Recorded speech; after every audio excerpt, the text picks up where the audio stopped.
मेमण ॻोठ लॻ गुलिस्तान मुस्तफ़ा बिरोही पाड़ो ऐं कलंदर बस्ती जामूड पाड़े में ज़िले काउंसिल तरफ़ां पाणी ऐं सेवरेज जी मंज़ूरी खे 6 महीना गुज़रण बावजूद कमु शुरू न कयो वियो आहे, जंहिं सबबु पाणी जी सख़्त खोट ऐं गटर लाइन तबाह हुजण करे सख़्त ॾुखियाईनि खे मुंहुं ॾेई रहिया आहिनि। ॿारड़ा ऐं औरतूं मथे ते थांव खणी ॾूरांहें इलाइक़नि मां पाणी आणण ते मजबूर आहिनि, जॾहिं त गटर जो गंदो पाणी घिटियुनि ऐं घरनि में दाख़िल थियण लॻो। इन सिलसिले में काल रहवासियुनि घर मां निकिरी चूंडियल मकानी नुमाइंदनि ख़िलाफ़ मुज़ाहिरो कंदे सख़्त नारेबाज़ी कई ऐं इलाइक़े जे मौजूदनि ऐं समाजी कारकुननि मां अली नवाज़ बुलेदी, रईस इमदाद मक्सी, ग़ुलाम रसूल बुलेदी, हाजी नज़ीर चन्ना समेत ॿियनि ज़िलई काउंसिलर चेयरमैननि सलमान अब्दुल्ला मुराद खां मुतालबो कयो त मंज़ूर थियल पाणी जी लाइन ऐं सेवरेज जो कमु 6 महीननि खां रोलड़े जो शिकार आहे, इन जो नोटिस वठी फौरी तौर कमु शुरू करायो वञे।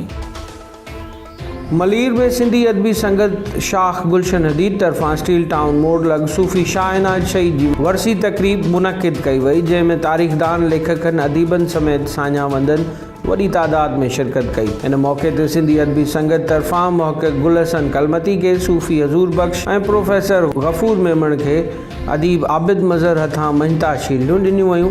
तक़रीब के सदारती ख़िताब में झोक जे नामियारे इनकलाबी अॻवान लेखक सूफ़ी हज़ूर बख़्श लांघा झोक जे शाह इनायत शहीद लांघा खे ज़बरदस्त भेटा पेश कंदे चयो त शहीद सूफ़ी शाह इनायत जी पोरियत फ़लसफ़े जी रूह खे सम्झण लाइ अॼु जे दौर जी अहम ज़रूरत आहे। शाह इनायत मुग़लनि जे वहशी दौर में ढल न ॾियण जो न रुॻो ऐलान कयो, पर ज़मीनी ख़ुदा जे चए जेको खेड़े सो खाए जे फ़लसफ़े तहत पंहिंजी समूरी ज़मीन पंहिंजे मुरीदनि हारियुनि में विराए छॾी, जेका ॻाल्हि सिंध जे गादी नशीननि पीरनि वॾेरनि सरदारनि लाइ ख़तरो बणिजी वई। हिन चयो त शहीद ख़िलाफ़ साज़िशुनि जो सिलसिलो शुरू कयो वियो। मक़ामी दलाल मुग़लनि ताईं चुगलियूं हणी शाह इनायत खे बाग़ी नाफ़रमान करे पेश कयो, जंहिं जे नतीजे में 13 सदी में मुग़लनि जे दौर में झोक ते शाह इनायत ऐं संदसि साथियुनि ते जंग मड़ी वई, जेका लाॻीतो 4 महीना हली, पर मुरीदनि ऐं हारियुनि पेर पोइते न कयो। आख़िरकार हुकुमराननि रिवायती हलत हली पाक किताब के विच में आंदो ऐं ॻाल्हियुनि जी आड़ वठी सूफ़ी शाह इनायत खे शहीद कयो। इहा हलत ऐं साज़िश अॼु बि सिंध सां कई पई वञे। सिंध खे हिन तारीख़ के वर्जाउ खे सम्झणु घुरिजे। हिन चयो त झोक जे हवाले सां तारीख़ जा पन्ना रत में ॻाढ़ा आहिनि।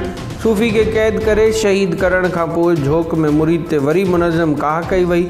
सवे मुरीदनि जो क़त्लेआम कयो वियो। करबला खां पोइ ही ॿी करबला हुई। झोक जे शहीद खां लतीफ़ जे भिट ताईं जे मज़ारुनि जा असां अवाम गादी नशी आहियूं। पंहिंजे हीरोज़ जो क़दुरु कंदे उन्हनि जे असल पैगाम खे पखेड़ियो वञे।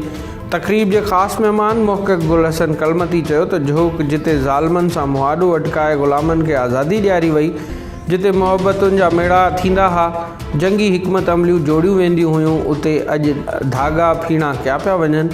अॼु वरी मक़ामी दलालनि जो धेरो आहे, साज़िशूं आहिनि, सूफ़ियत जे रूह खे ज़ख़्मी कयो पियो वञे। अहिड़ी हालतुनि में वरी झोक जो शहीद सिंध जे हारियुनि पोरियतनि समेत इंसान दोस्तनि खे सॾे थो।